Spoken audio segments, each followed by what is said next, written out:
পাওয়ালিনের দশা সারা বাংলাদেশের দশা। আজকে এই যে ডেভিল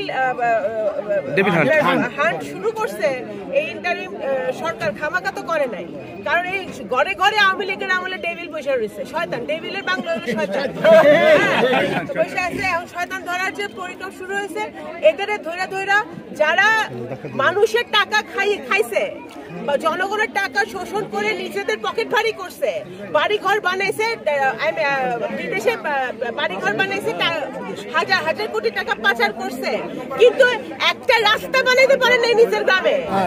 এই সরকার আমরা চাই না, আমরা চাই গণতান্ত্রিক সরকার, যেখানে জনগণের ভোটে সরকার নির্বাচিত হবে এবং জনগণের ভোটে নির্বাচিত হয়ে জনগণের সেবা করবে, নিজের সেবা করবে না, নিজের পরিবারের সেবা করবে না।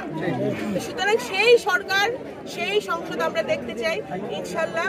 আমি আজকে আসছি মিজান সাহেবকে সহানুভূতি জানাইতে, ওনার পরিবারকে সহানুভূতি জানাইতে, দলের পক্ষ থেকে ভারপ্রাপ্ত চেয়ারম্যান সাহেব জনাব তারেক রহমানের পক্ষ থেকে বিএনপি সবসময় জনগণের পাশে আছে, থাকবে।